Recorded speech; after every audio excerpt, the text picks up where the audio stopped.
Hello everybody, I'm a minute late. I'm sorry. My apologies. Ah, I tell you, you just forget to hit one button and everything gets thrown off. It's just the way these days go sometimes, but it's okay. Um, but yeah, we're here. Hello, good morning. Got my coffee. I think it's much needed today. And I'm excited to do some more making, some more creating, some more art. And I hope you are too. All right, coffee time. I've been out for a couple of hours and yet I don't feel terribly awake, but we'll get there together. And yeah, hi. I'm Lynell Ingram. Paint Fumes is my artsy channel, and I am an artist who makes mixed media and acrylic paintings based on it's figurative versions of destigmatizing mental health, especially for women and from a woman's point of view, since that is, me. So that's where we are. And this is what we're working on. This is going to be session 5 out of, I don't know, either 6 or 7. We'll see. Working on this lady. Let me adjust a wee bit. Right? Pretty straight, maybe.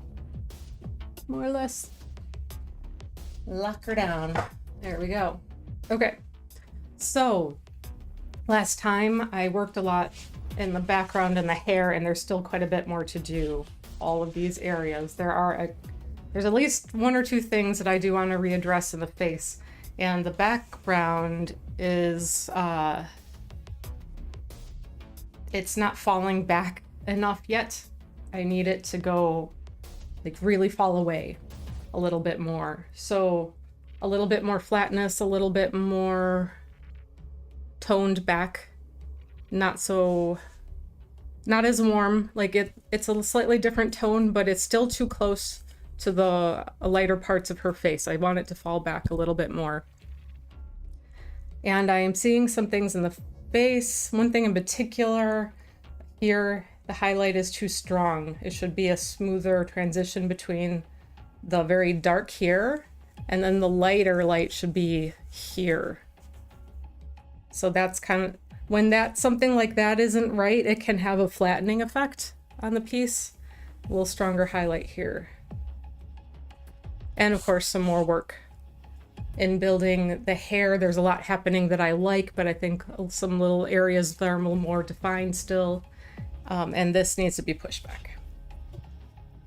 So that is the plan of attack today, and hopefully get as much of those things done as possible so that so next week you can do the clown makeup on her and wrap her up in time for the end of October and Halloween. So that is the plan, and I think we should be on track to do that. But a lot I'm happy about. Just a few things to adjust. I'm going to move my coffee away from my paint water. Oh, hello, good morning, Jim. Good to see you here. Just getting started. Okay, take a moment, take it all in. Maybe a couple deep breaths before we start whatever we're working on today. It's always a good idea. Okay, now building the palette. Back to building the palette again. And this one's going to start a lot like the last few I built. It's going to have my slow dry medium, white, Payne's gray, some burnt sienna, and a little yellow oxide. And maybe a tiny bit of red. I haven't been using much of the red that I've been putting down, so I'm going to go real light on that. I don't want to be wasting anything, because once you put the acrylic paints down, they're kind of done. That's it. What you have there is what you're going to have to work with. So I'm trying to make adjustments to the light here. I can just see how washed out the light is on me, but that's a lot because I have the light up for the painting right kind of in my face, so it's hard to not be flooded out by that, but still have all the light I need on the canvas. Okay, so to start with my acrylic slow dry medium. I just kind of place across the top and start adding all my things. I've got my titanium white here, and it is acrylic paint we're working with. Dries pretty quickly, that's why I am using the medium to help it slow down a little bit, which isn't significant. Like if you buy that, if you are somebody who's accustomed to working with oil paints and you're going to use acrylics and try to get the same effect by working with a slow dry medium, it's not going to be quite the same still. It still is going to dry a lot faster than you're going to be accustomed to, but it helps a little bit.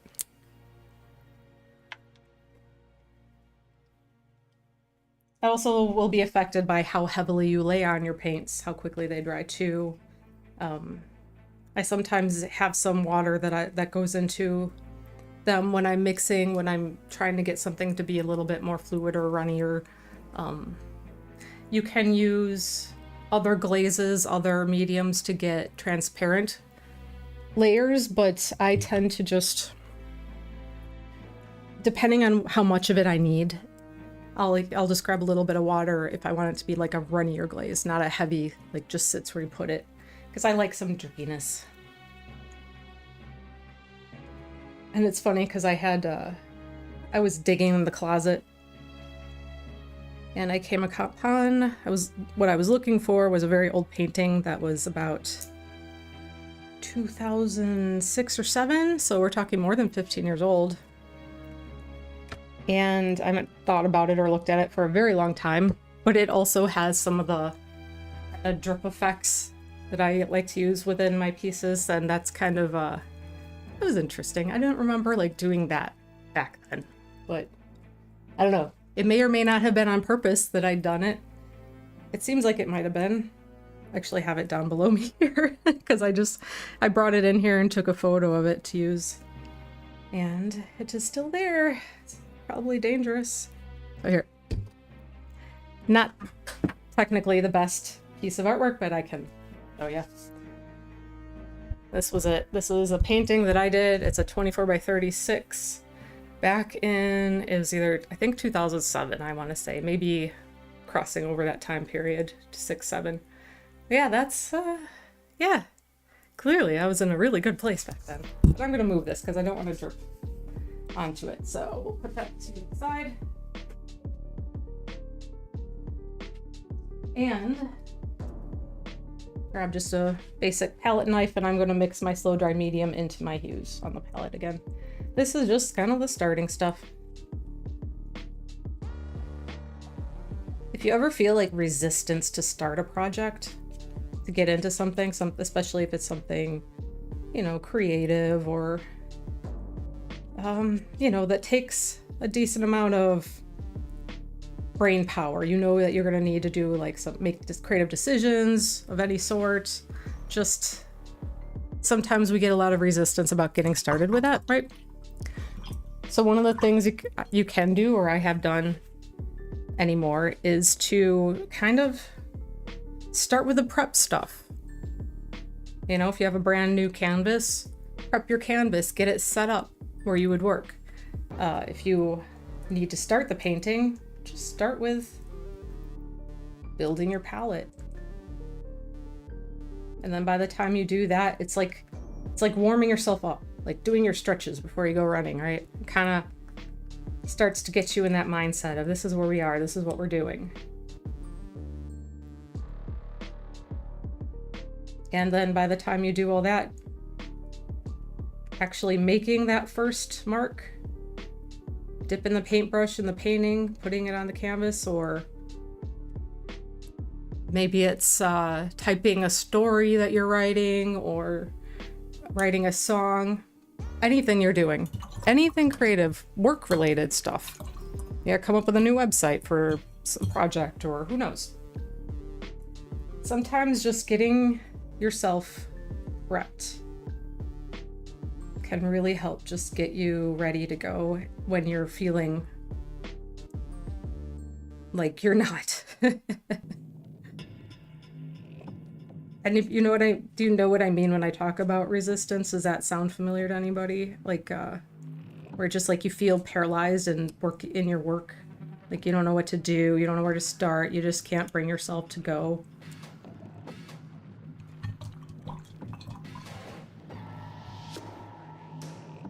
That resistance, it's fear-based.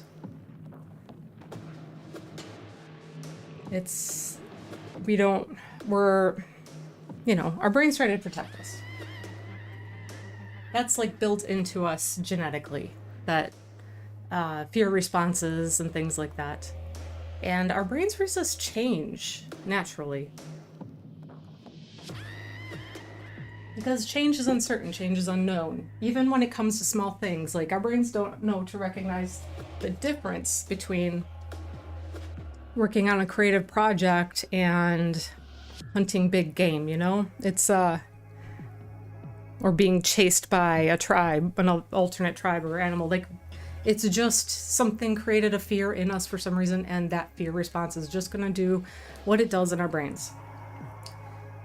So, we kind of have to learn, if we can understand why, where it's coming from. What am I afraid of? That's half the battle. Just recognizing it. It's not easy to get past if it's like something that is like pervasive, that you deal with a lot, perhaps, but it's very real. A lot of people deal with it. So anybody who's experiencing that, I am here to tell you, you are not alone. At all. Like, at all.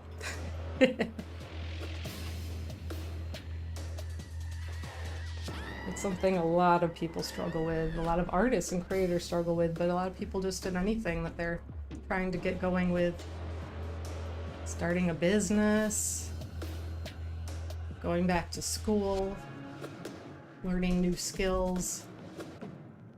There's fear involved in that. And we don't know how to differentiate the good fear from the bad fear when it comes down to our lizard brains, I guess.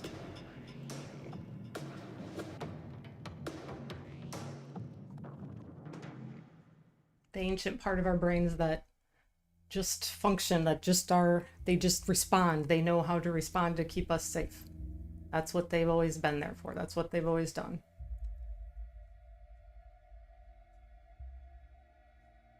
They haven't gotten the memo to adjust to modern living. That kind of, like, our lives have changed so fast. You know, in terms of evolutionarily, like our lifestyles and how we work. Relatively speaking, of course, fast. But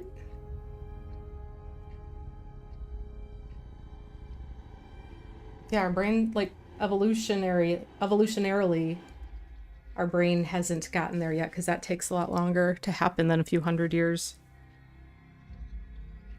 As opposed to us deciding that the proper way to function in the societies that we build is going to be to sit for, you know,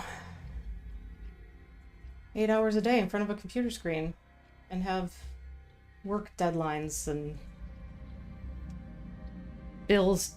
Well, bills, I guess, kind of fall into general survival, but still, it's not. Like, our brains aren't there with us in that sense. Like, they're with us, they're always with us.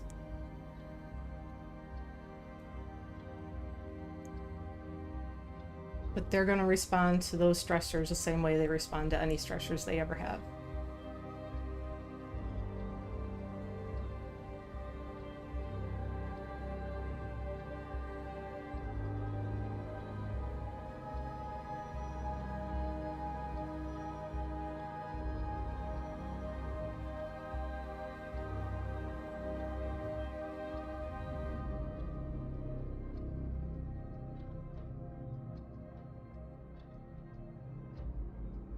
So then the question is, where is the fear coming from? Perhaps that's the question to ask. How do we control it if we don't know why? Fear of failure? Certainly part of that.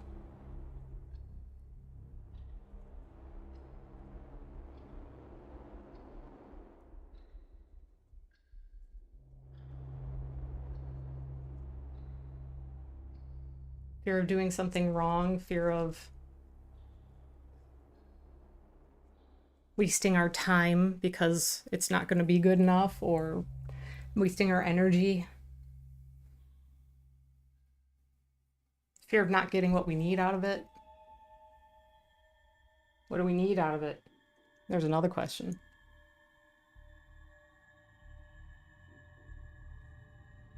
Validation?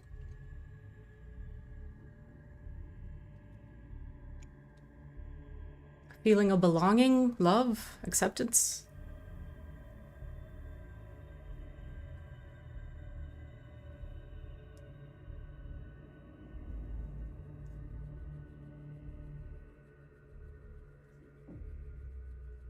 These are all very, like, deep down things that we often don't realize that we're looking for and seeking out when we do.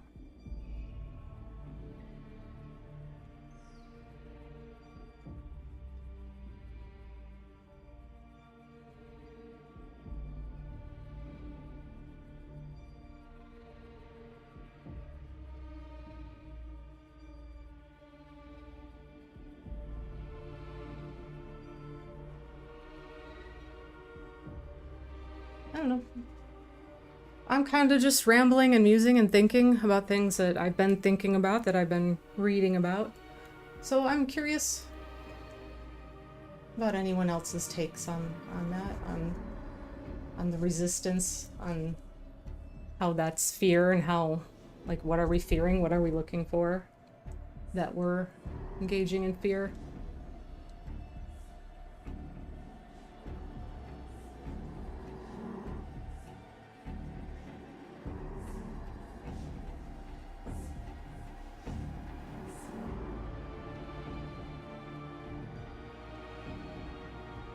What are we getting and what are we not getting that we're in a fear state?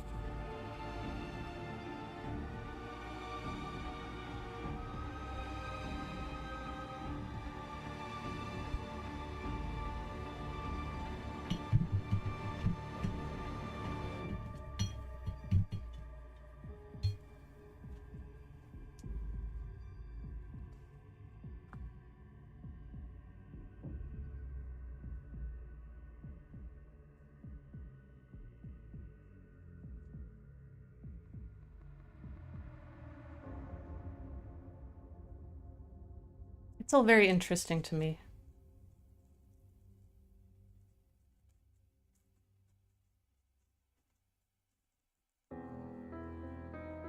Not only because it's things that I've experienced and therefore I'm curious about, but just because we're so fascinating. Like, our brains, how they work, how they motivate us outside of our reason.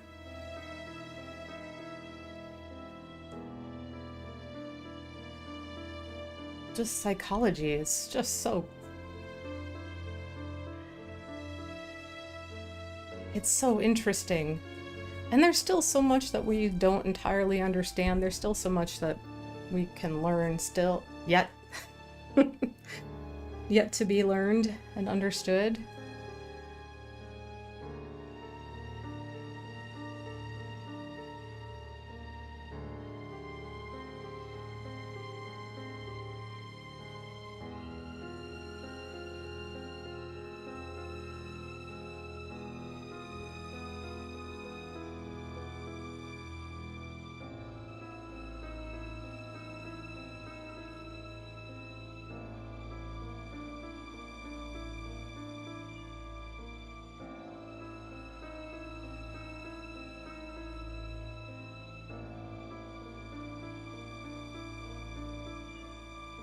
I'd never when as a youngster I never thought much about psychology. I didn't know much about it, but in art school, there's one year, I don't remember which one, it's all just a blur, but we had, I think there were multiple like liberal science credits we needed. And so there would just be kind of these like very random classes, liberal science classes offered every few semesters, and sometimes it was really not that interesting. I took ornithology and had a really hard time with it. Ornithology, that's birds. But I took a developmental psychology class. That was just fascinating stuff, and that was like my first taste of really thinking about anything along those lines. I never really pursued it after that for a really long time until my own issues kind of started to be enough of a thing that I needed to start to figure out what was going on with me, and then start learning about things from there.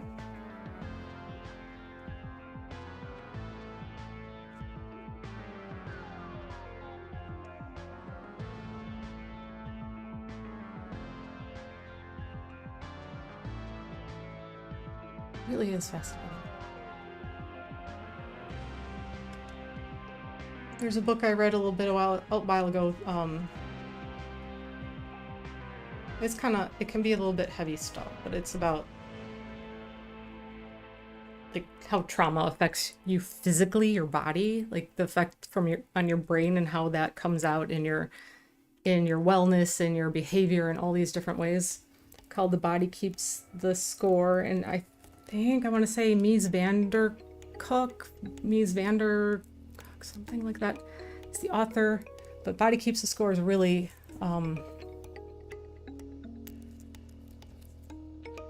really good book, and the whole beginning of it really gets into kind of the history of like modern psychiatry and psychology.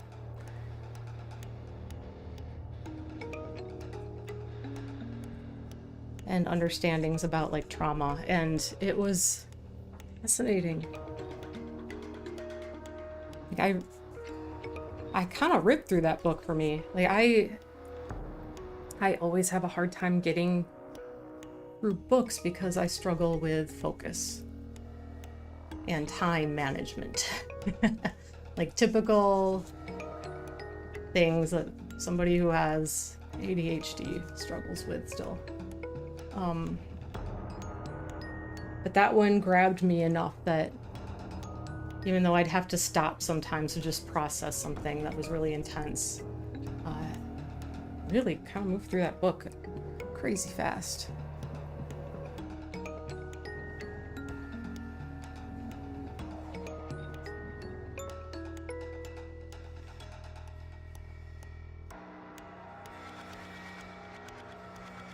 I think I've talked a bit about how I have quite the collection of books. Almost all of them started.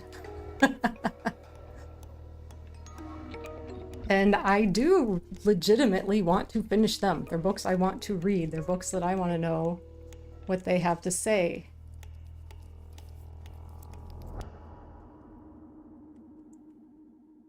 But I am my own worst enemy.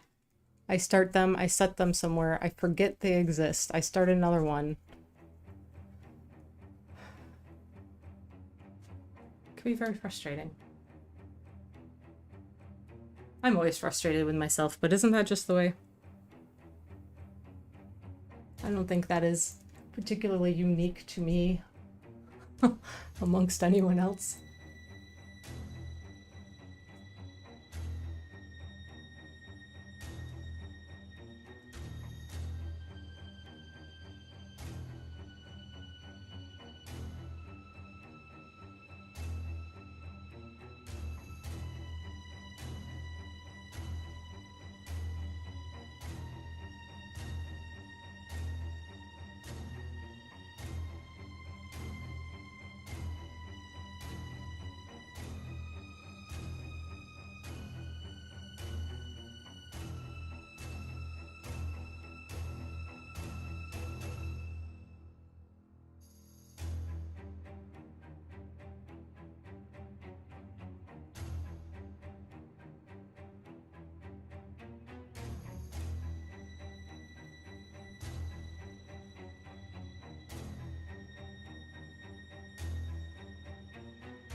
I've still kind of slowly been working my way through the show Lovecraft Country. I am enjoying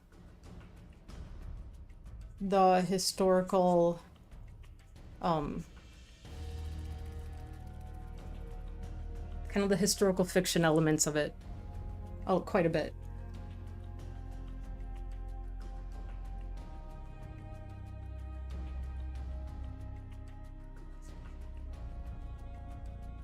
And while I also just enjoy the stories and mostly the characters, there was a point at which, after the initial setup of what's happening, the initial couple of episodes, introduction to everybody, and where I kind of lost track of what's the motivation of the characters to be doing what they're doing. I definitely found that to be a little problematic for me. But then the story just went in all these directions with all these different characters, and I find that I don't care anymore about that. Like, it's fine. I'm just kind of enjoying the ride.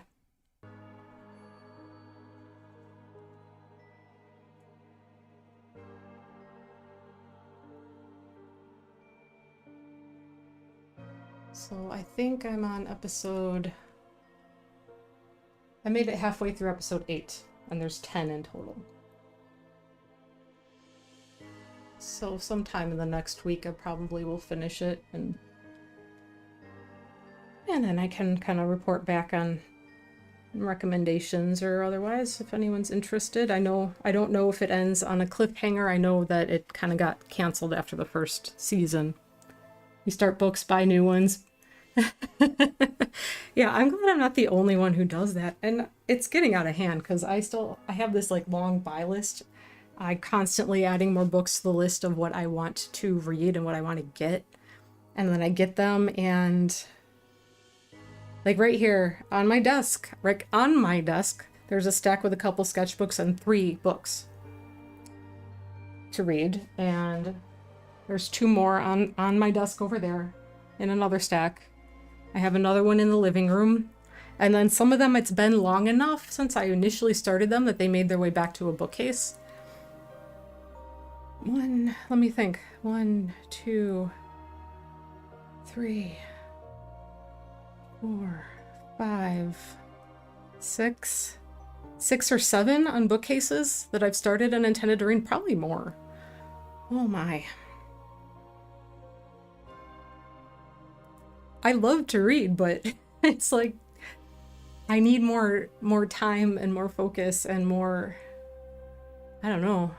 It makes me sad. I want to read those books. I want to know what they have to tell me. Tell me things. Teach me. Open my eyes. I want it all.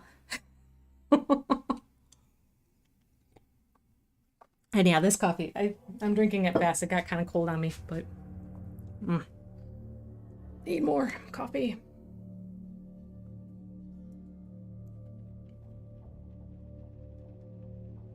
And what's annoying is I used to read more when I was younger. Like, I was better at like being able to sit down and read something for enjoyment and just do it. Like, I think it's a little bit of a combination of feeling a little maybe guilty about taking the time to do it, might be part of it.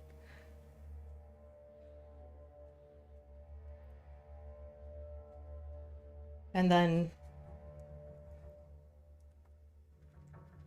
it's like I can't have distractions very well and get through any reading. That's a problem for me. If anything else is going on, unless I get like, I'm lucky enough to get crazy sucked into something like hyper-focus style, but I have to be able to get there. So if that's that can be a thing.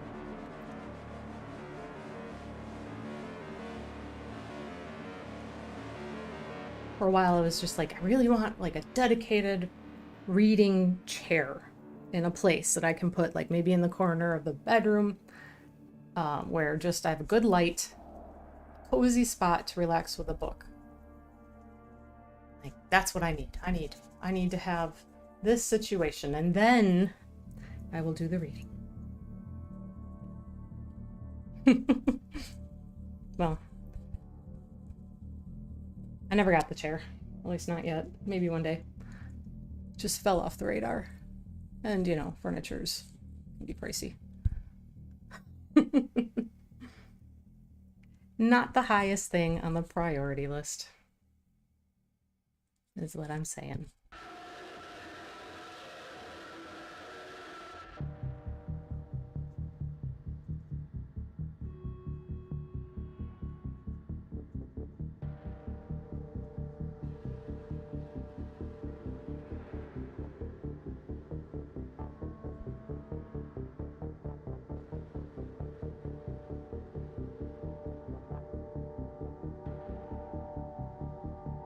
But you know what? It mightn't be the worst thing right now, because I find myself, like, I think that I need, every now and again, I find I need some distance from, like, the news cycle. When something really terrible happens, you know, in the world, and it very quickly becomes kind of like an all-encompassing story for a while.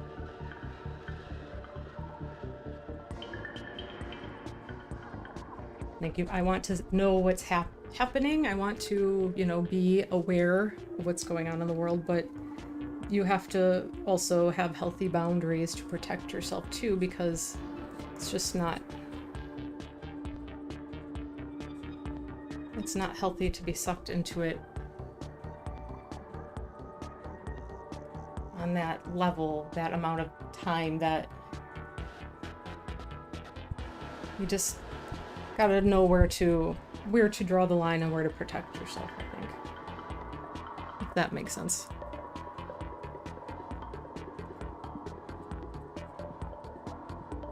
And there's been quite a few times over the last few years that I've had to see that and know that, okay, this is getting to be too overwhelming, too much. I need to create some distance, so maybe a good time to pick up a couple of books in that sense.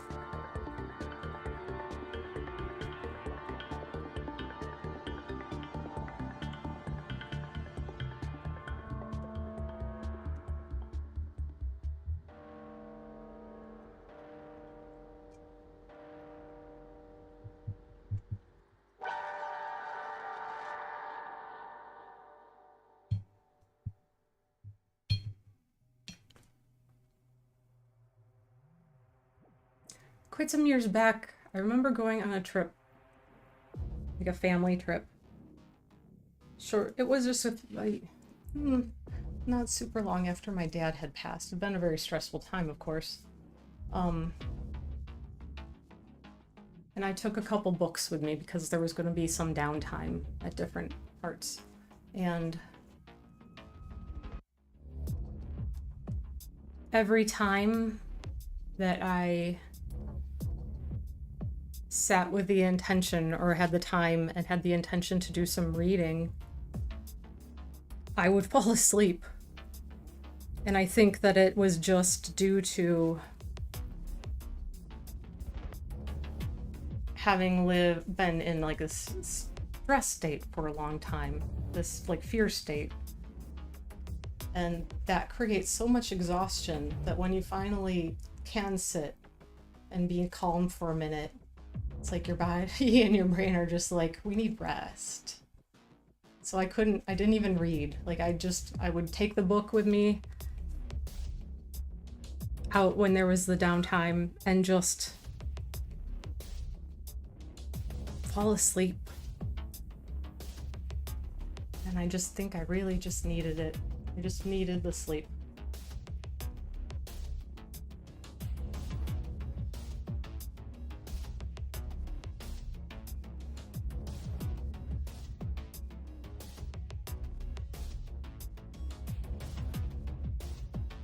you know, the fear states, the fight, flight, freeze, fawn. I think those are considered. I sometimes have heard something different in the place of fawn, once or twice, but basically those are like the fear states, and we often have one or two primary ones, but it certainly depends on the situations we're in. But if you're in a long-term state of stress or deregulation, like in my case, undiagnosed mental illness, going back a long time, which just adds to all of that and creates a lot of deregulation. It's you can get into those states and just be there, where it's not like you're in, oh my god, that's afraid, but you're just like, your system goes into this like this state of, it's like this protection state where you're just sort of a little bit shut down, or you're just always a little bit aroused, depending on yourself. And it's exhausting on your body, and it's hard. It can be hard to snap yourself out of it and keep yourself from going back into it if it's become like this comfortable place that you live for a long time. And it's not comfortable. But it's something that happens, and it's exhausting. It's very exhausting.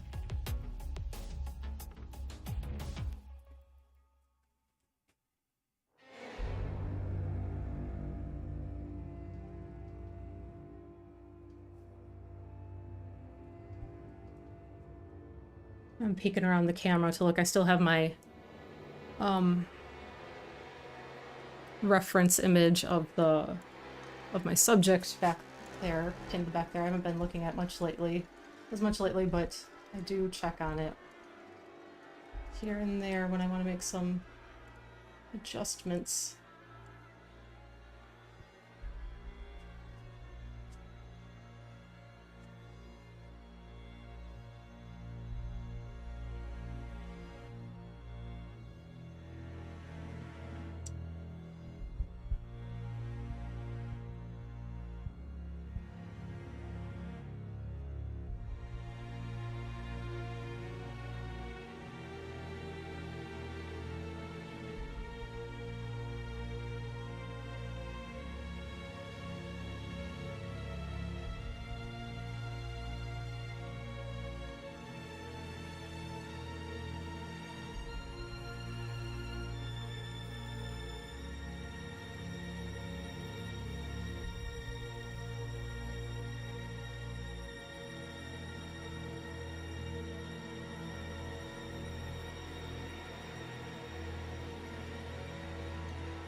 Step back a little bit here and there, make sure that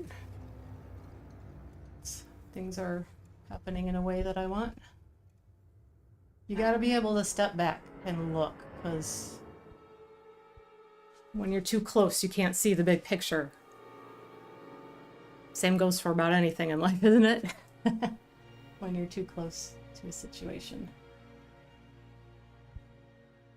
There's some metaphor for you. But, yeah.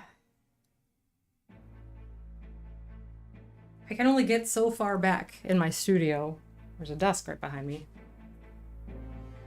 But it actually helps me that I have the stream up. My streaming software shows what I'm doing, so I can look on the screen and it's like seeing it from across a larger room. And that helps quite a bit. And I'm just addressing this a little bit because highlight on the nose is a little bit too much. So I'm kind of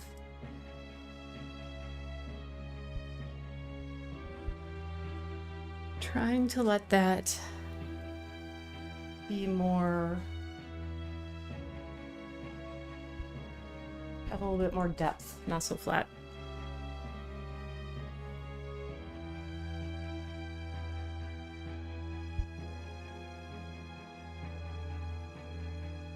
Sometimes something doesn't work.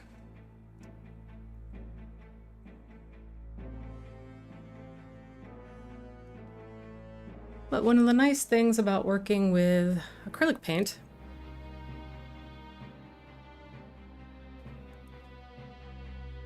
is it's never impossible to fix anything. Like you're never really gone too far that you can't make an adjustment to fix it, unless your very structure of your piece is wrong. Like if you set up the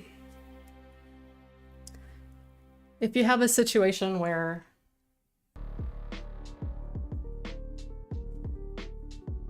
like your composition is way off, or you're working on a face and something is just so far off that it's not easy to correct, then maybe, yeah, okay, you can always also still gesso over it and start over. You're never completely lost, but it is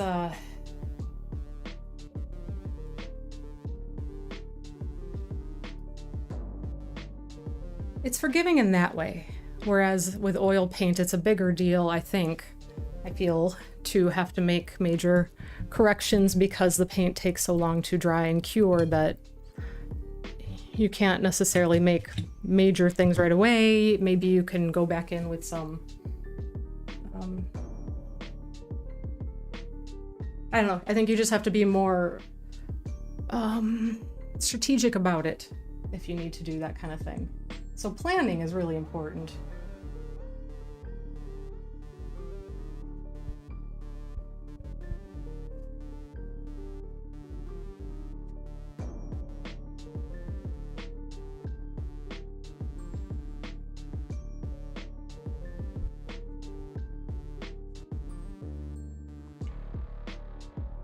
Not so different from like building a house, in that it's all kind of about the foundation.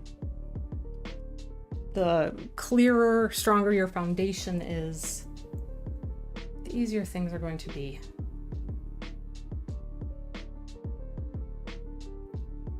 Okay, let me see. There's something isn't quite.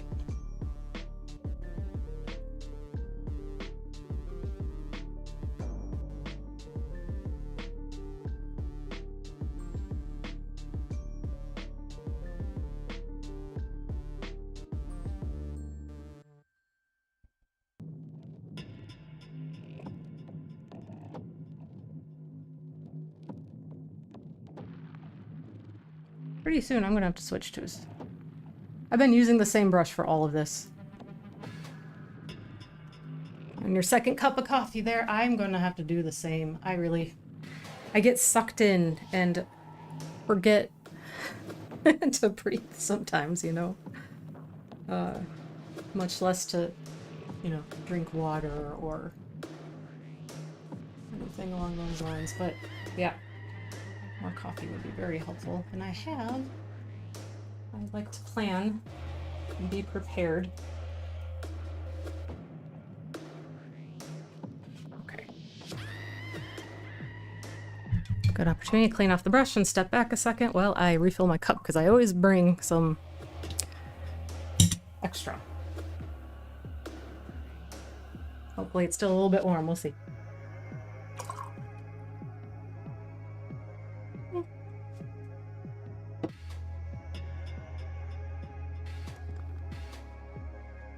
Not very warm, but warm enough.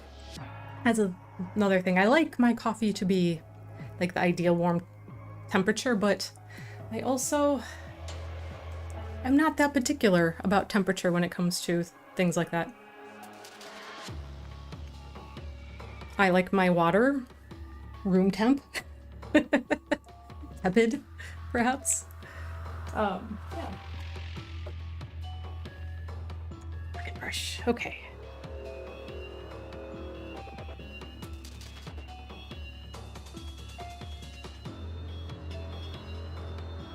Some of those were rather minor changes, right? But I feel a lot better about them already.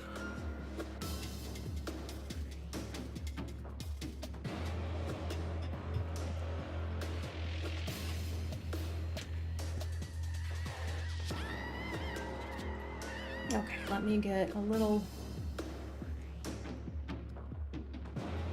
much lighter tone here.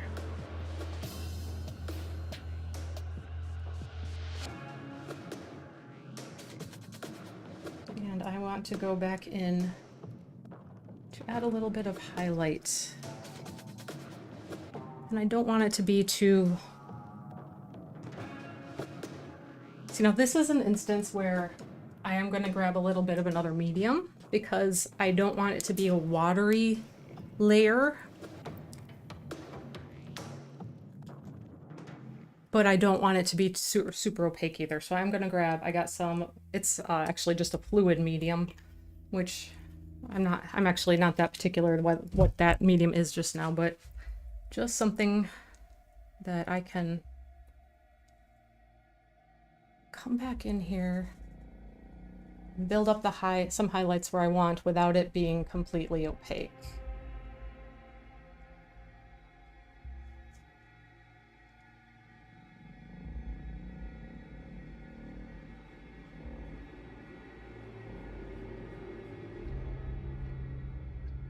Because really this should be kind of here, should be about the lightest of her skin tones, and maybe a little bit along the ear as well. I've created shade on the ear because I put her hair over it. So in the image, like all this part of the ear is really light. But because there's hair overlapping it and casting a shadow because my light source is right here.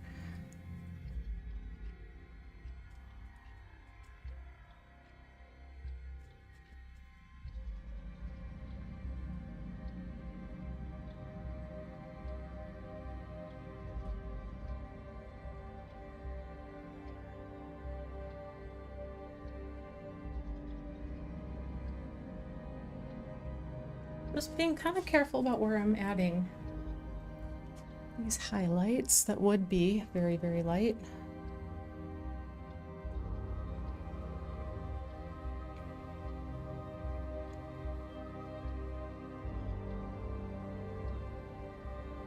I'm probably using too small of a brush to do this than ideal, because I want to maintain like the structure in the face, the shapes in the face.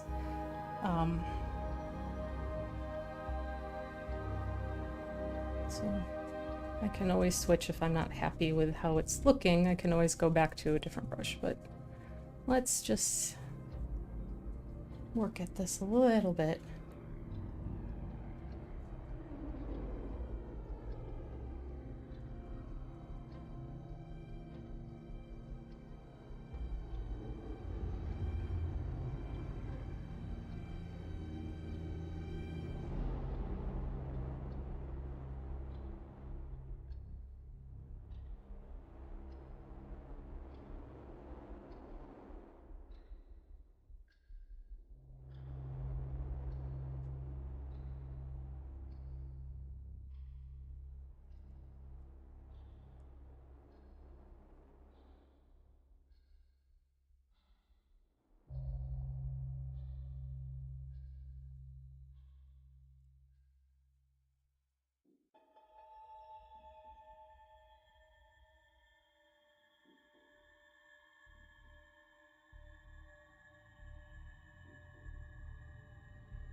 And it would be totally fair to ask the question, does any of this even need to be done?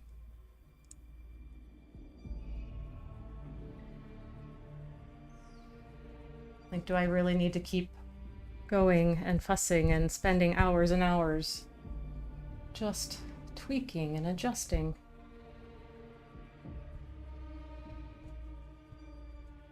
But it's all about what you're trying to achieve.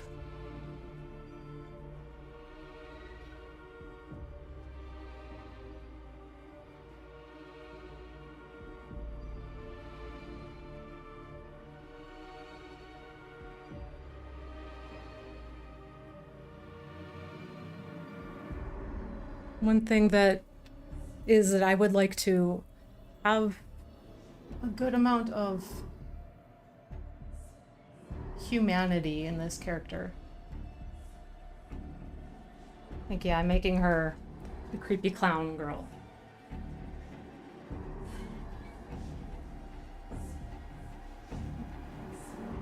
But along with that, I also want her...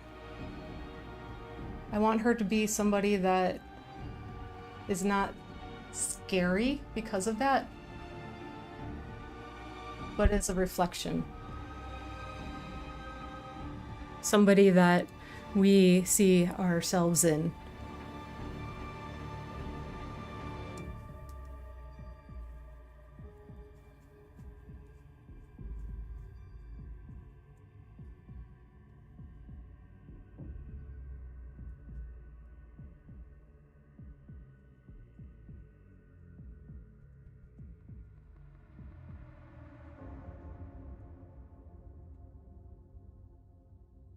And that's what I'm looking for. That's what I generally look for. And that's why I want her to look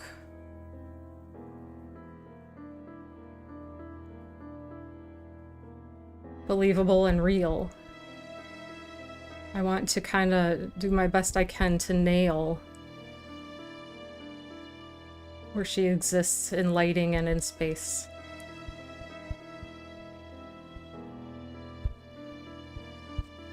In a way that makes her tangible.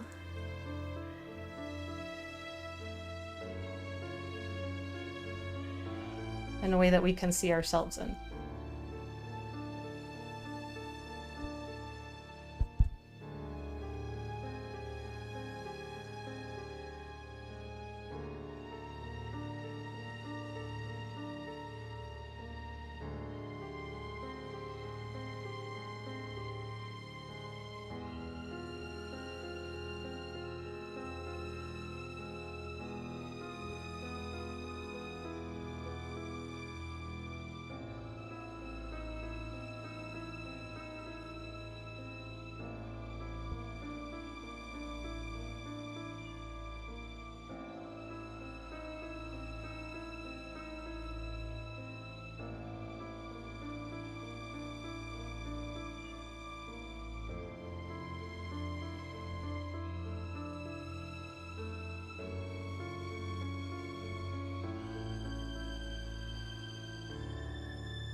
I watched an Indonesian movie last night before I went to bed.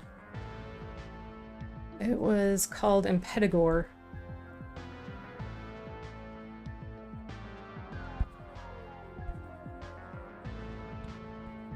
Pretty interesting. Kind of touches on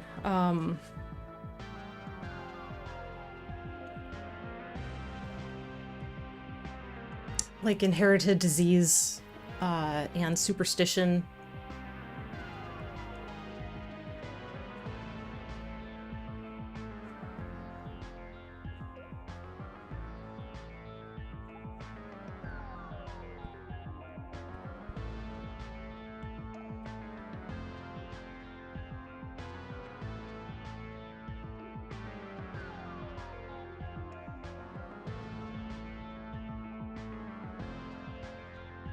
It was pretty good. I enjoyed it. I like seeing movies from other cultures.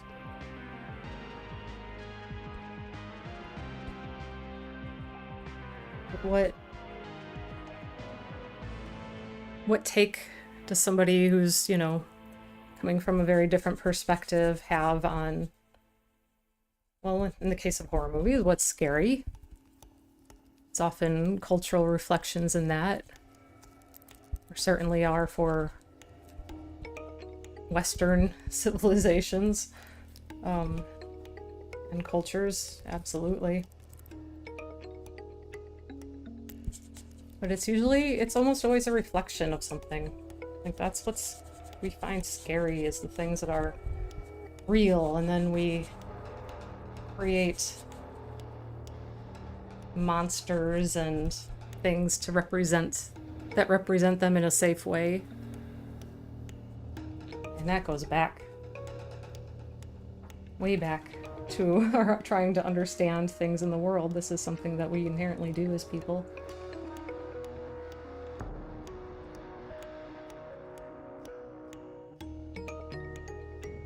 You know, think way back when we're trying to understand why did our crops fail? Oh, made the gods angry, you know? Why does the sun rise? It's one of the gods bring it up in a chariot every morning. Like when you try to, like, so that still, I think, is in us, that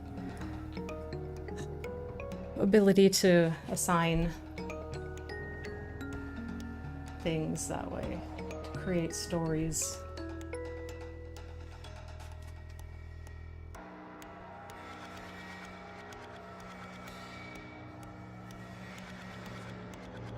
Out of what we don't understand, what we fear, what we are trying to process.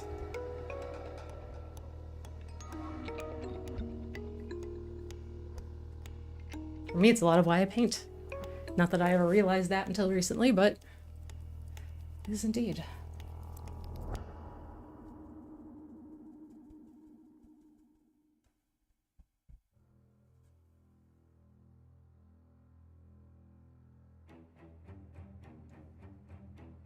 Putting something on canvas can make things less frightening, less other.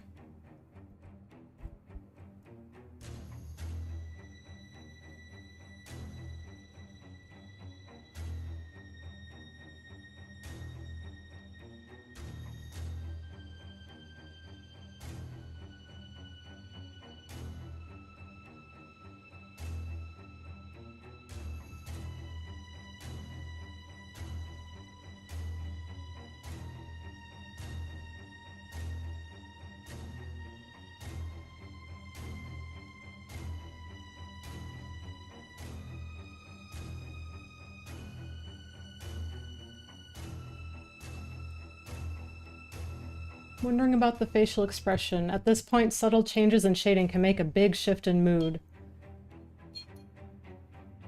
Then the clown paint may be the opposite expression, right? Yeah, absolutely. And that's kind of the idea. Like, I talked a lot in one of these streams about masking, and I'm making a very literal version of that with this. By the makeup that she will be wearing and the face that puts on her. I did another painting, I think I finished it back in 2022 at some point, about masking. And there's like, it's a little bit more abstract. There is this like happy face mask in front of this woman, and you almost don't see her face because there's all these things coming out from behind it, and she's in this almost contorted position. And I called that one Put on a Happy Face. This one is going to be in the same kind of vein as that, where, yeah, it's, and yeah, the minor things do change the expression.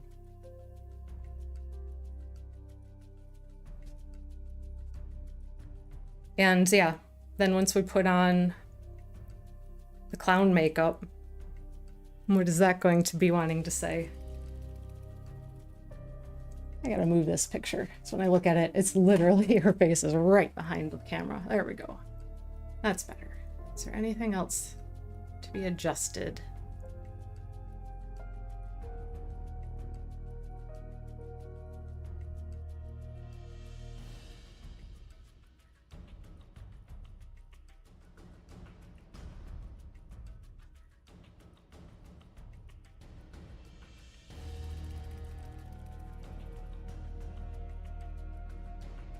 Soften this line a little bit.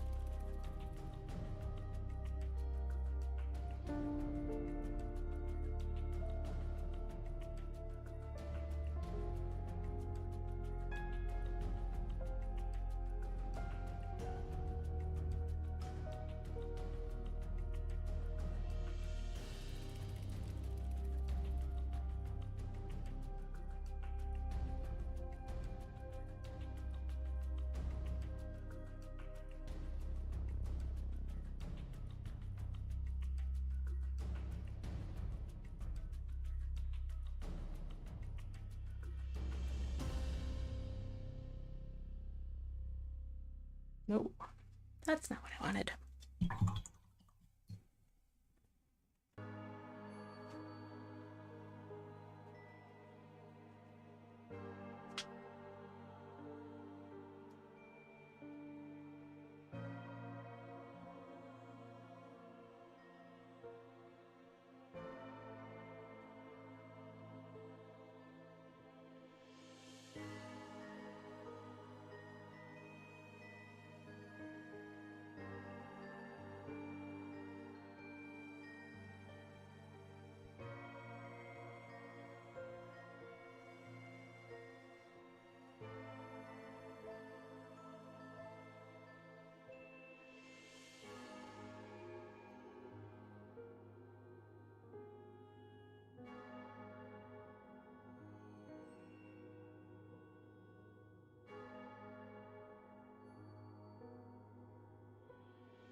Expression can be such a subtle thing.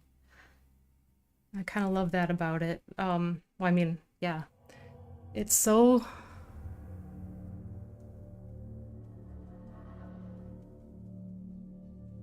The tiniest adjustments can change an expression from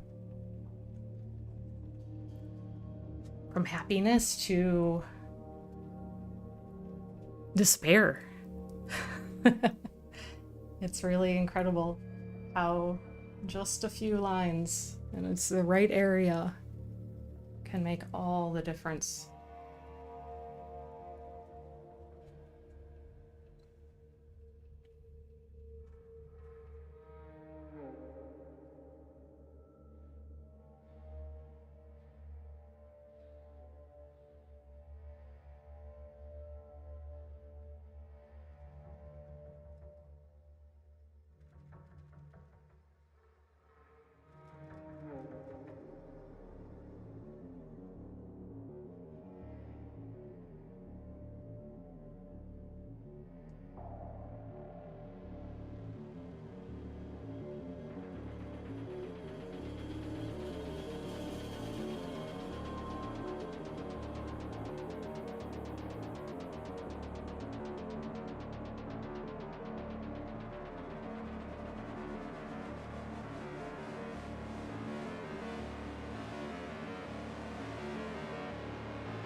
Okay. I think I'm starting to get really close to feeling like she's exactly where I want to be. We're getting really close to that point.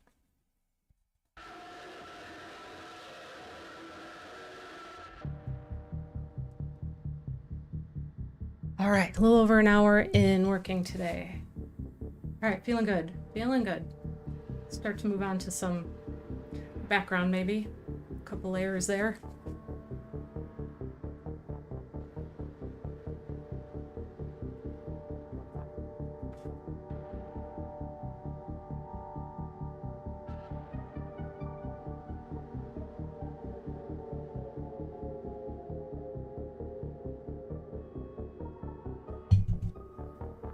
Just a little bit more something.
There can be an element of this that feels like sculpting. It's very two-dimensional, obviously. It's not actually, but it's like you're trying to sculpt the shape of her face by how the shadows and things are cast. You're sculpting it with paint, creating the illusion of existing in space. So it is an illusional sculpting.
Okay. So I'm going to switch to another brush and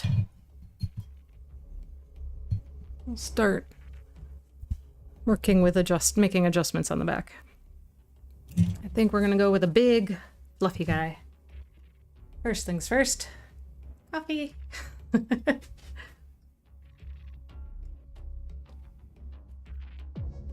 Okay.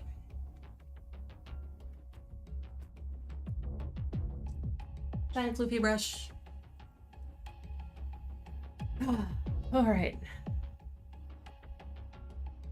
So for here, it has helped to bring in more brightness, more lightness here, more directional contrast. She's a little less flat, which means that I just would like to flatten this a little bit more. So I'm going to take it down a notch in value.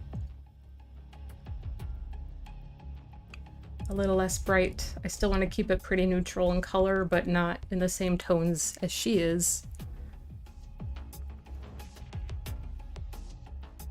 So yeah, let's talking more doing.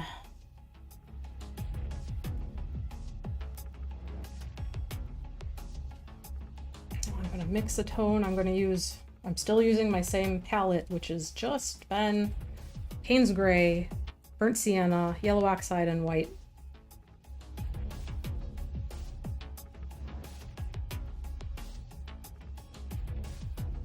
All right, what I've mixed here is really close to that, so that means that I need to go a little more saturation. Let's see how this looks. It's still pretty close. It's a very putty kind of color. So I want to go even more in that direction a little bit.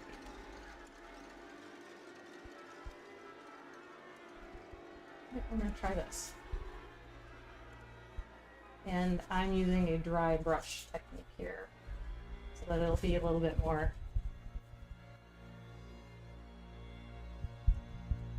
flat.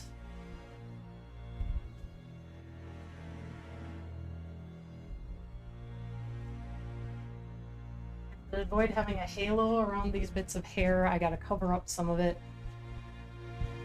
go back to it, and add more color after the fact. Otherwise, as I'm trying to make the value here a little darker, it'll just literally be like a halo around where I don't cut in perfectly around that hair.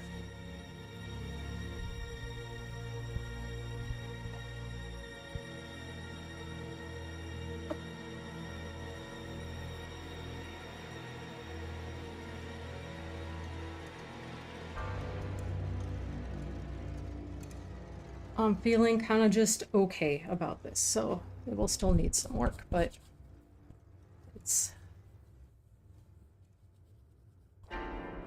start. And because I'm doing a very scrubby dry brush approach on here, it'll dry really fast so I can keep working on it.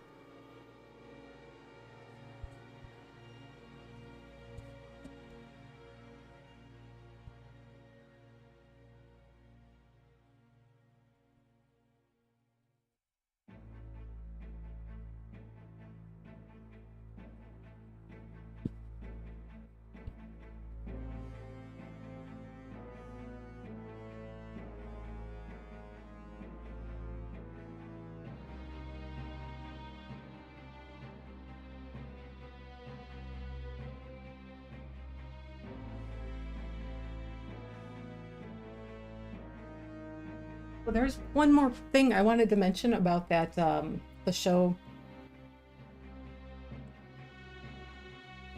Oh, by the way, I've been watching The Illustrated Man on YouTube from 1969, starring Rod Steiger. Don't Call Them Tattoos. It's kind of a low-key horror story anthology. Ooh, I'm gonna write that down.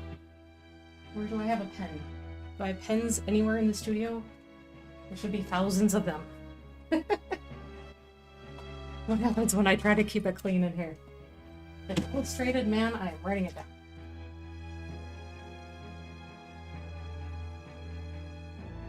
Illustrated Man on YouTube. Okay, I'm gonna check that out. That sounds awesome. That sounds cool.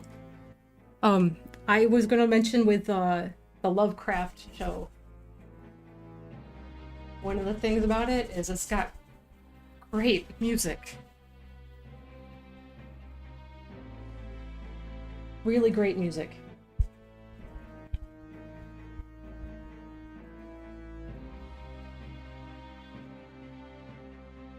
So I actually for a bit put it on yesterday while I was working, doing website stuff. Kill me now. But yeah, I've been working on that, and I'm gonna add a little bit more medium on here for mixing background. I was listening to that music, and like if you find the soundtrack on, I'm just listening to it on Spotify. There's a few different playlists, but I found one where it's like it's both the score and soundtrack all mixed together. Really good stuff. A lot of period things, a lot of like jazz from the 40s and 50s and music like that. It's really, really enjoying that. All right, I'm going yet another shade darker. Then, because the weather was nice yesterday, I think we were like upper 60s, not humid, a little bit of wind, but it was just like a really nice fall day. Sun was shining a little bit. And I went for a walk in the afternoon because I was really tired of just staring at the computer screen.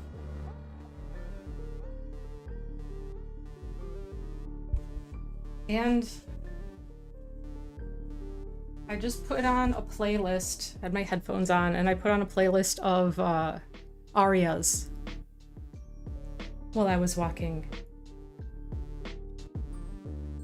And man, that was just incredibly soothing.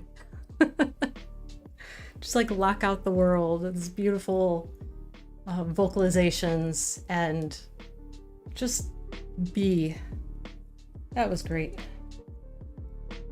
That really helped me kind of get out of my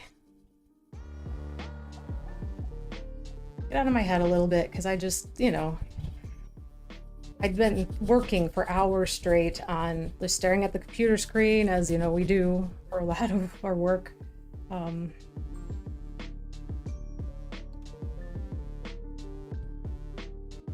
And I just was like hitting a wall. So it's like, all right, let's walk away for a little bit, take a little half-hour break, go for a walk. Sorry, I think I just bumped the mic. I apologize. Yeah, very, very relaxing, very soothing. Just found myself like in this incredible kind of state of calm.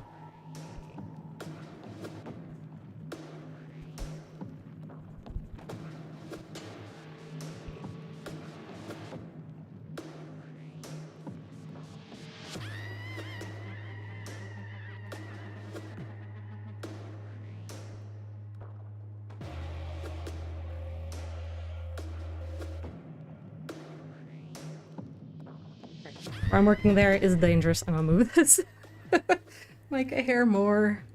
I don't hit the mute button on accident, because I really kind of hate the design of it that way. I didn't think about that when I got the mic. I just was like looking at functionality and how well is it reviewed and how easy is it to work with. It's really, I think, designed for people who are just like sitting talking like blog style.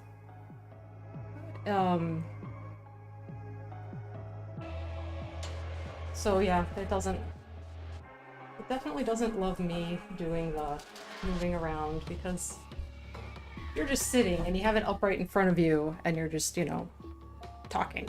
You're not gonna accidentally hit the button that's right on the top. Big button, you just bump the top of the mic and bam, you're on mute. So that's meant to be very convenient if you needed to mute out, like, I guess if you start coughing, you can just like mute out your cough or something real quick. But yeah, for me it just means that I'm probably gonna hit it with my brush, because that's how I roll. That's how things go around here.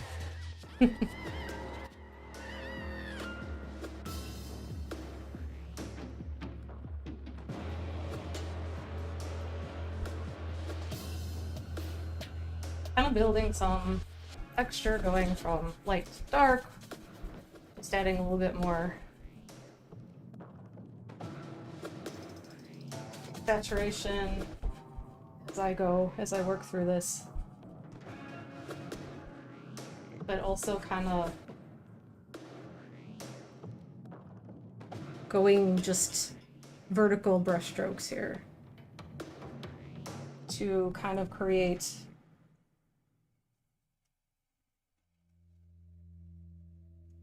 a textured effect that's a little bit more subtle. Like it, I want it to be almost like in the background there's a plaster wall that's not in great shape, you know, like an old decaying house wall,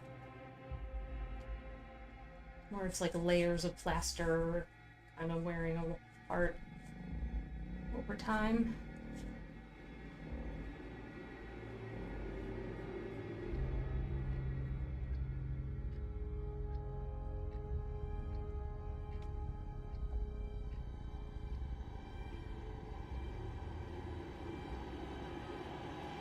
Try to keep this shadow that I initially painted in incorporated into it too. I don't want that to be like a separate entity. I don't want the shadow to exist like it's not on the wall. So work into that as well. Pull away, bring back, pull away, bring back. Just layers of doing that. Take a look.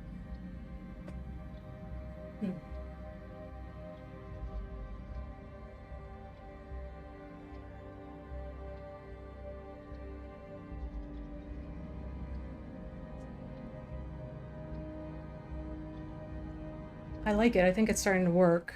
I think it's an improvement. I think I need to add in shadow that suggests the hair.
I'm trying to not be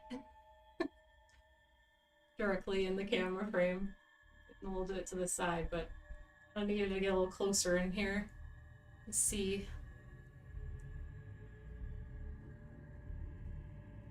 what I'm doing and make sure I'm not creating a halo around her face either.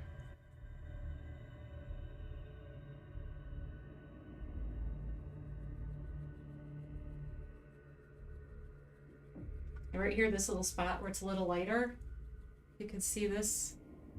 This is me working kind of wet on wet with acrylic paint, and what starts to happen is that you actually start to, because I'm doing a scrubby technique with it, I'm not just like laying down heavy layers, it starts to pick up the paint that's below it. So that will need to dry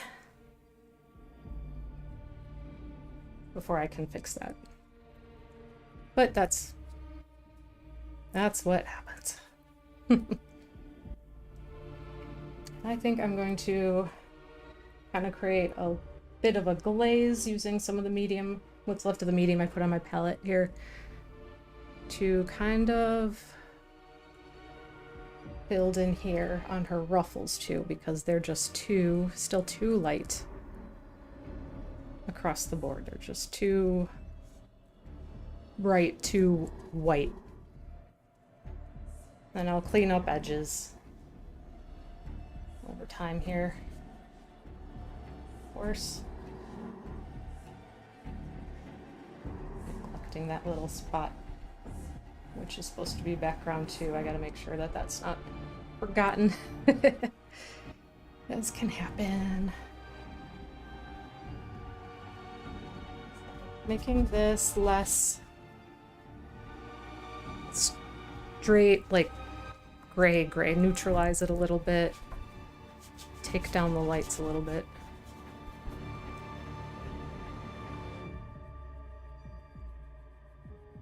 All right.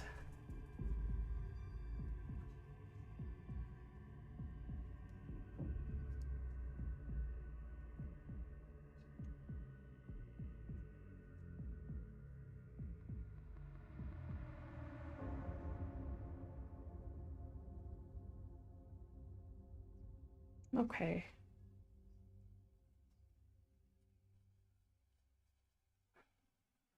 Oh, there's the cat saying hi. He must be bored.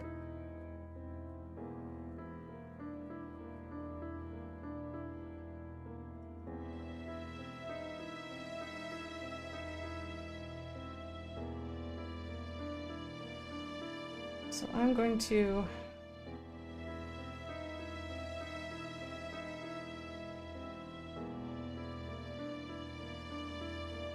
let some of the shadows in here kind of become streaks that are falling away, kind of the way the background does.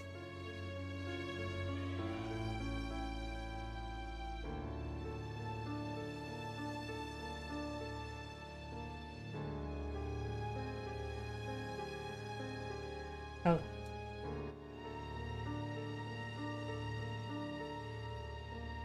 One thing when my cat comes in, he pushes I don't latch the door of the room. And so he can come in and go as he wants.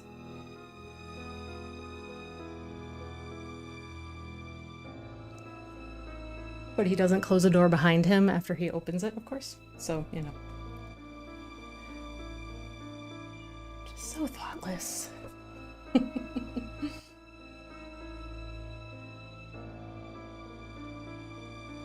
try to keep noise from other things going on to a minimum. I think the mic and the setup that I have is pretty good at filtering that out, but just to be safe.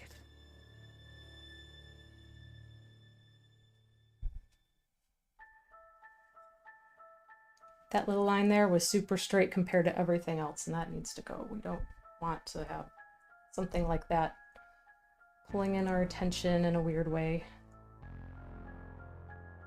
So there'll be more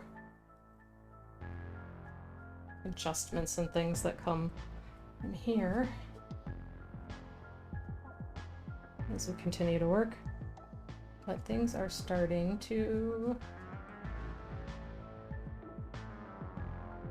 get there.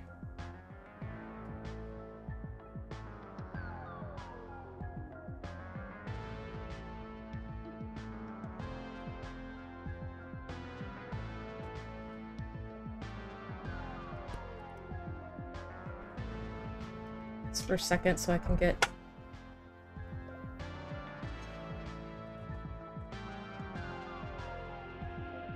I don't want that to just look like a blunt brushstroke that I didn't finish.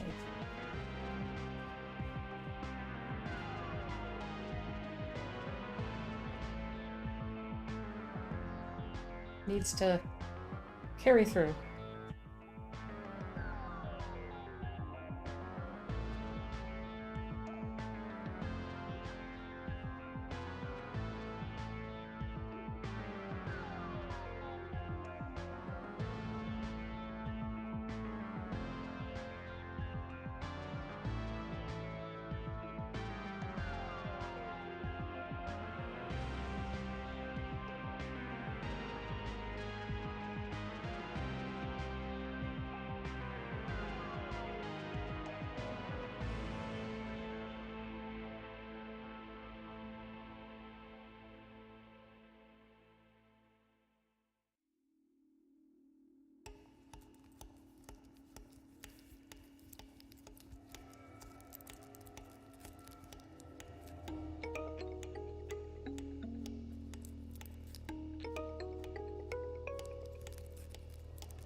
Cup number 3, unicorn blood from Dark Matter. I've never tried Dark Matter coffee, I don't think. I love I love the designs of their packaging. I'm not nearly so fancy. I buy bulk coffee from Costco. It's actually pretty good. Just, you know, you can brew it the right way. You can make a middle range bean taste pretty good. Of course, there's limits to how fussy I get with that too.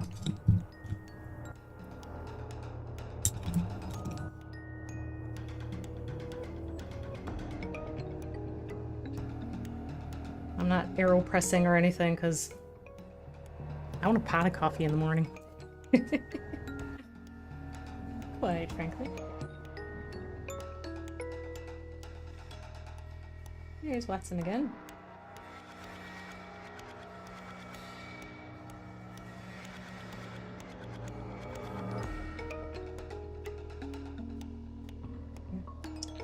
Too brown.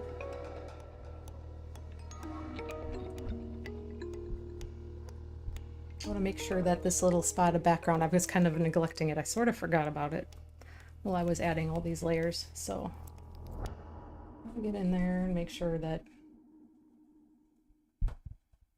it's being dealt with as well.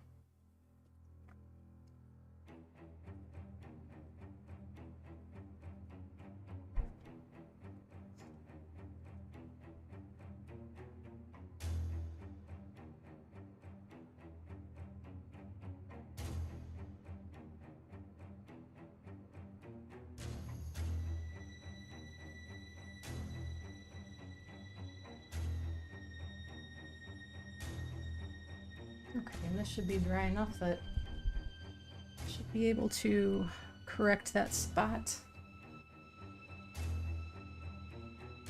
No. No, still a little tacky maybe.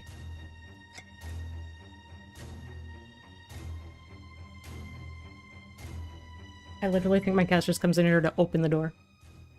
Third cup came out right. I'm using a pour through for each cup with eggshells. The first 2 cups were a little weak. Yeah, you gotta have some coffee that'll put some hair on your chest. Make it worth your drinking coffee time. Right? I like coffee with authority. I do like my brewer. It's a 14 cup brewer. I usually do a 12 cup pot because, well, it's not just me drinking it. But I don't actually drink 12 cups in a day. I'm not that bad. But it has this option to do a bold cup, and that does what you kind of want to do if you're brewing with a French press or something, where it saturates all the grounds before it pours through. So I like to use that setting.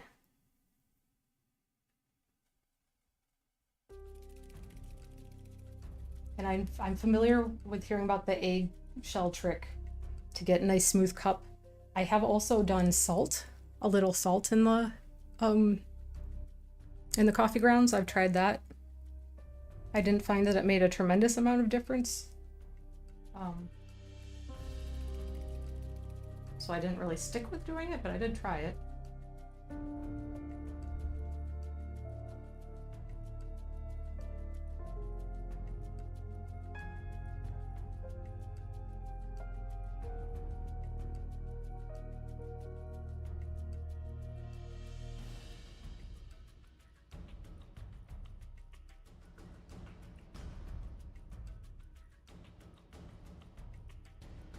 Yeah, I do love good coffee.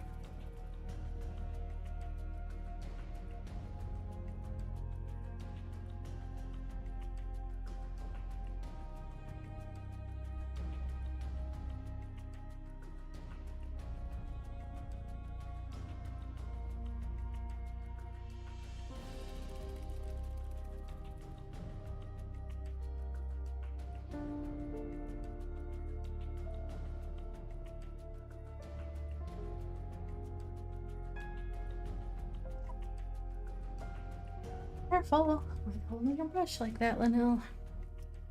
Forget what I'm doing.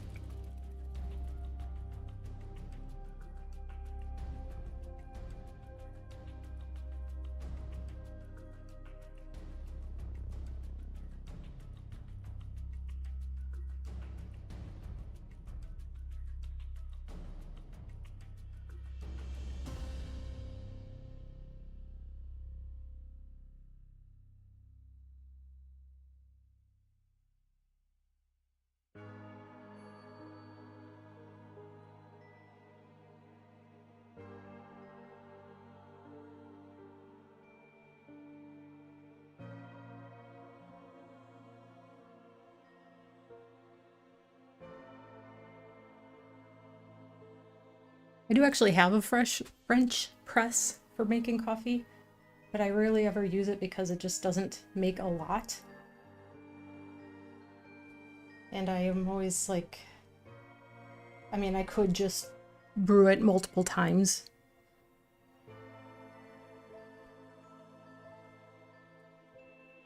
But I make some compromises on that based on what I need to just get going in the day and function without too many distractions, because distractions can be highly problematic for me.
Yeah, starting to like this. This still needs work, but little bits of progress at a time.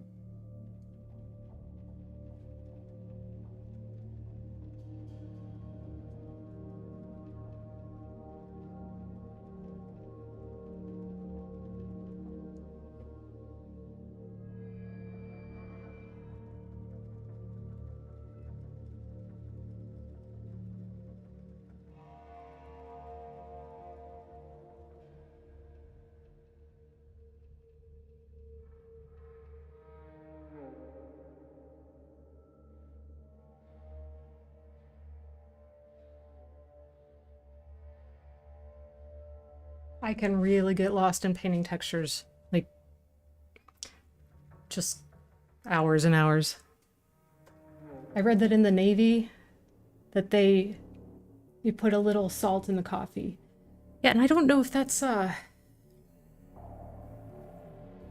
maybe was it the eggshells or the salt that was like perhaps a Scandinavian thing.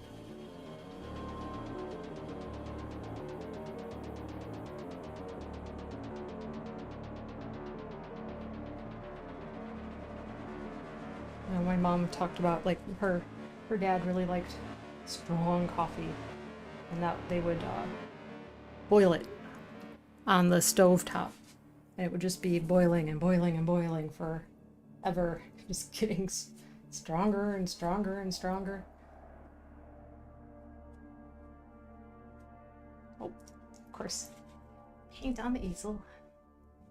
Not the end of the world, that's what I have it for, but try to take care a little bit.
I haven't painted like this in a really long time, where I just sort of let myself get lost in creating textures and things. It's been a long time.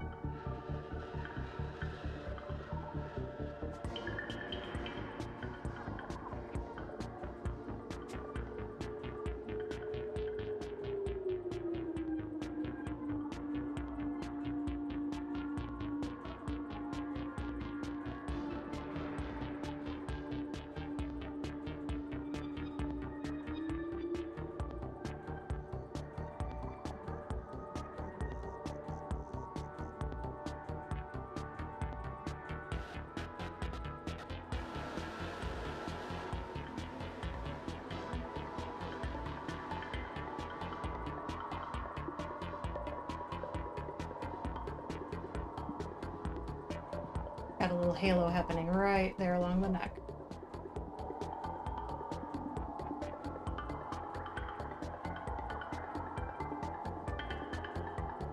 And I'm losing this definition right here with the background. Eggshells are a Scandinavian thing. Yeah, I wouldn't, boiling coffee isn't my initial go-to either. Imagine it would get quite strong probably. And I would think bitter. Never tried it myself though.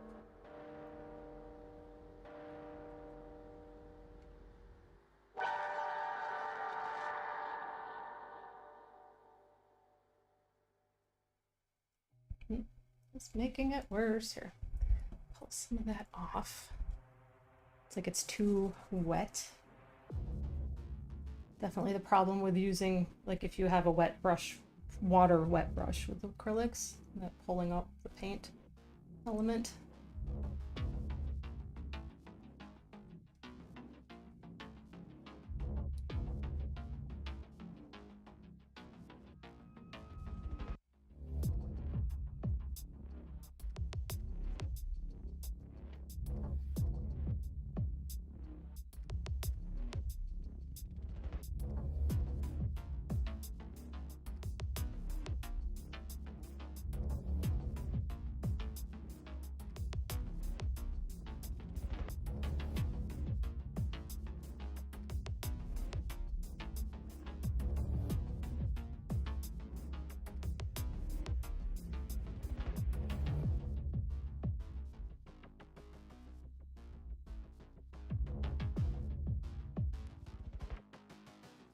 I have a very soothing quality to doing this. If that makes sense. Like I just feel like very relaxed when you get pulled into the, sometimes just the minutia of it. You get lost. So you gotta be a little careful to always still yet remember to pull back and look at the big picture.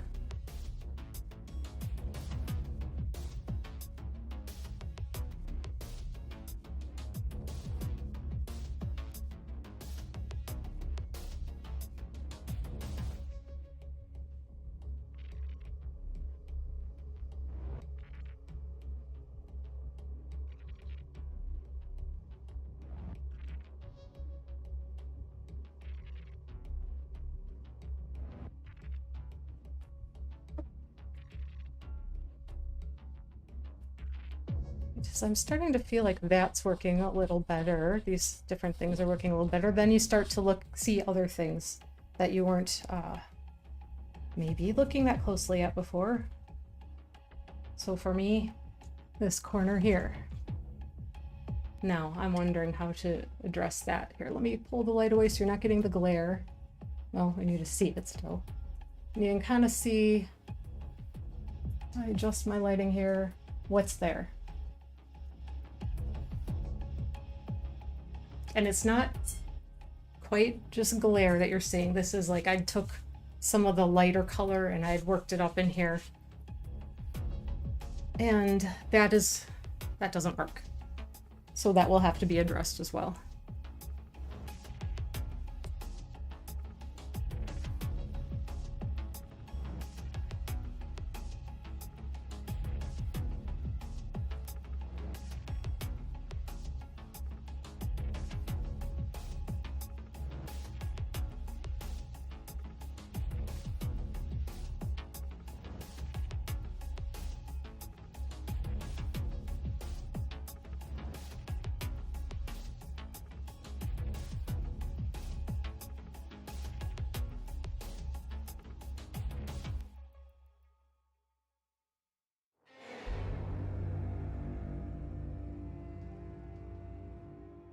too flat still. I'm trying to like work that the shadow of this strand of hair back in there, but overall, with the texture that I've added, this part of her hair is really flattened out. So, on that a little bit.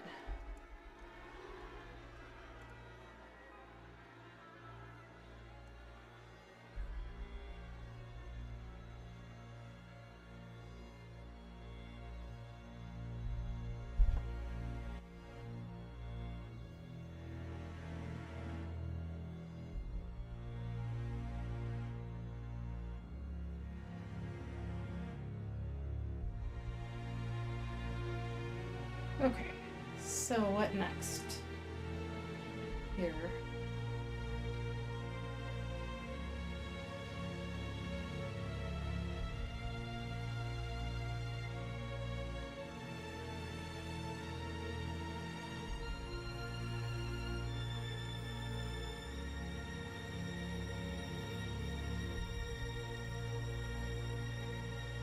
That's getting better. This little section of background peeking through underneath that shadow, that's kind of a hard line there of her chin. But you can always soften that line a little bit too, because I've really let that shadow kind of just soften a lot. There's virtually no hard lines.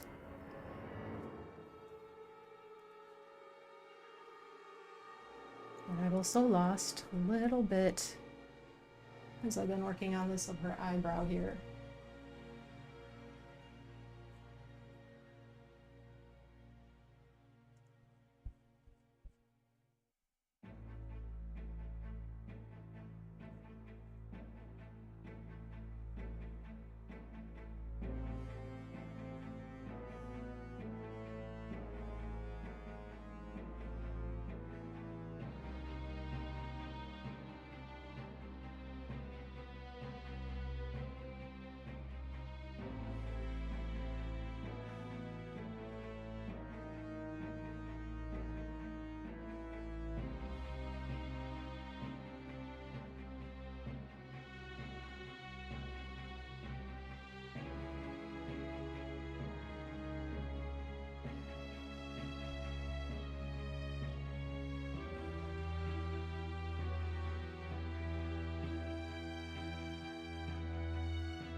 I'm not worrying too much about these really yet. I still will probably be adding more layers in the background, but I just don't want to completely lose where I have them placed.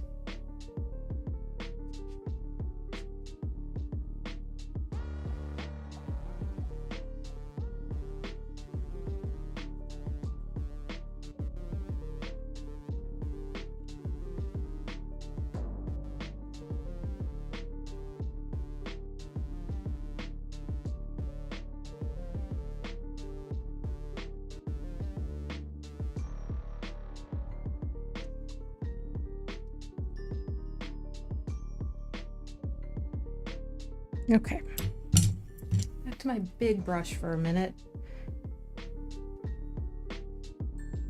Just a little bit more. My paint is doing what it does at this point in the day. I'm getting a little difficult to work with. That's too much water there, so let's see here.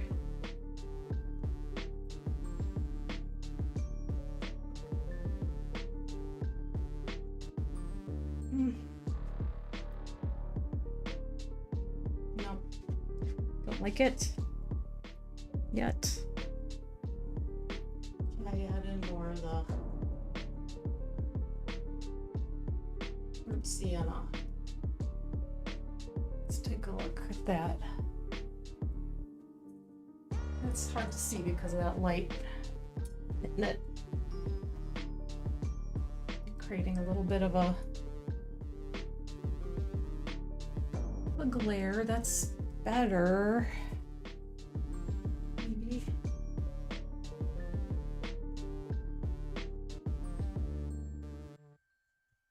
Right, so we'll just start with that. I don't think that it's this layer here is not the final solution to this area, but it is a step in an improved direction.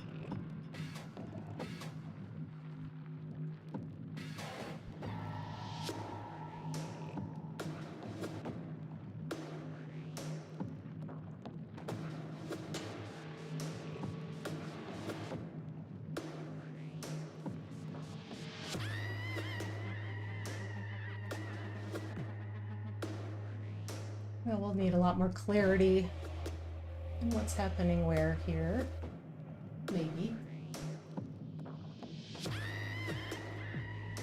Just have to make some decisions about things. Sometimes that's whether that means clarifying and adding details or taking away. It could go either way.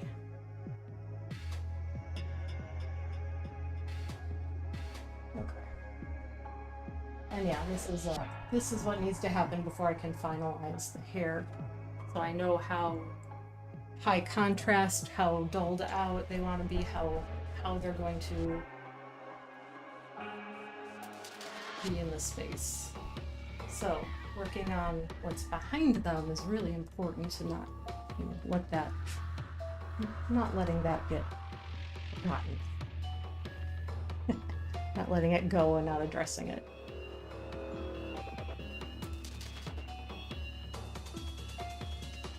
The black that I put, it's not actually black, but the black tone kind of thing that I laid over here, I'm actually going to put a little layer on top of it so it's not so harsh, and it all will kind of hopefully be a little bit more cohesive. I want to keep that red, the red of the underpainting. And then a little layer over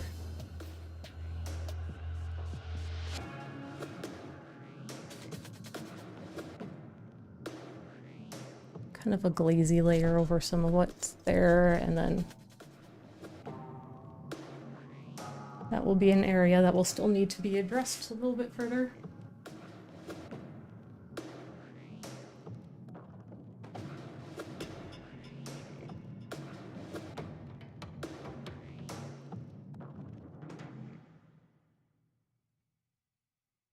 So I'd probably actually go a little darker in here.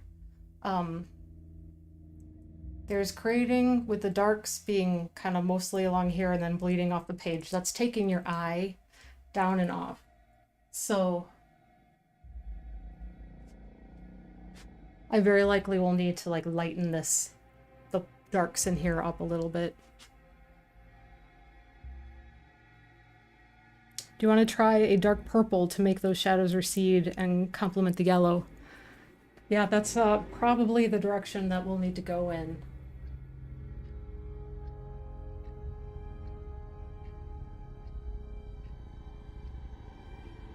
Yeah.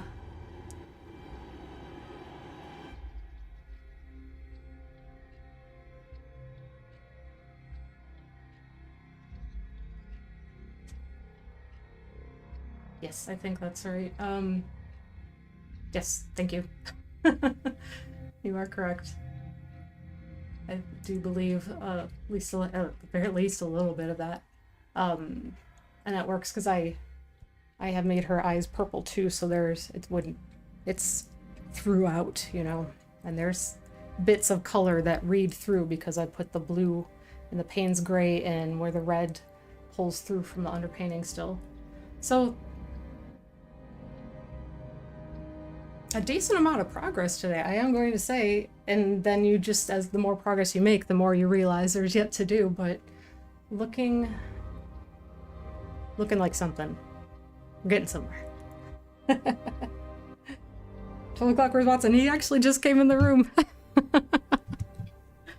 Here he is. Oh, there he is. Just opened the door, came in, saying hi. Hey, Bubby. That's the sweet guy. He's saying, hey, it's lunchtime. That's my good boy. It's been pretty quiet today, though. All right. Ah, you're cute. Okay.